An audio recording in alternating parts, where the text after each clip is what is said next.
Sa tahimik at napakalawak na palawakan, ang astronaut ay dahan-daang lumulutang, napapalibutan ng kumikislap na mga bituin sa malalim na dilim. Ngunit sa gitna ng napakaraming bituin, may isang munting liwanag na tila naiiba, maraahan ngunit kapansin-pansin ang kislap nito. Hindi ito tulad ng iba, parang may tahimik itong tawag, na unti-unting umaabot sa astronaut sa gitna ng katahimikan. Kaya't walang alinlangan, dahan-daang itinakda ng astronaut ang direksyon, piniling sundan ang mahiwagang liwanag na iyon.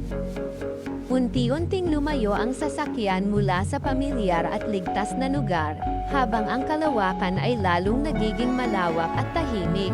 Sa gitna ng malamig na dilim at katahimikan, ang liwanag ay lalo pang lumino, tila gabay sa kanyang paglalakbay.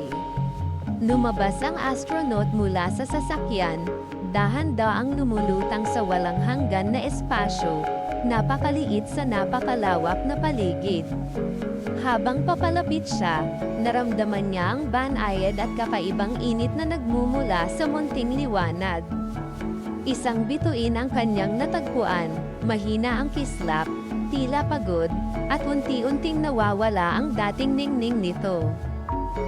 Maingat na lumapit ang astronaut, walang ingay, walang takot, dala lamang ang tahimik na presensya sa gitna ng dilim. Sa salamin ng kanyang helmet, malinaw na sumasalamin ang mahinang liwanag ng bituin, tila humihingi ng tulong.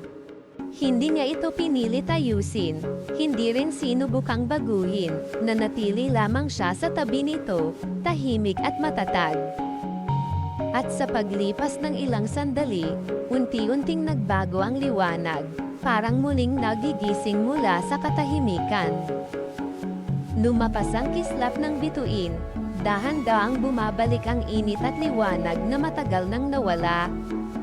Hanggang sa isang sandali, ito'y muling sumiklab, mas maliwanag, mas buhay, at mas maganda kaysa dati.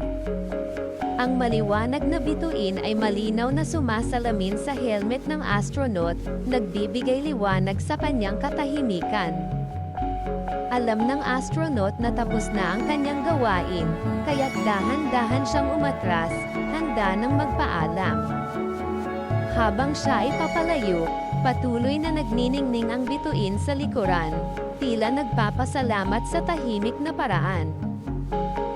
Sa loob ng sasakyan, muling bumalik ang katahimikan ng kalawakan, ngunit ngayon ay may bagong pakiramdam.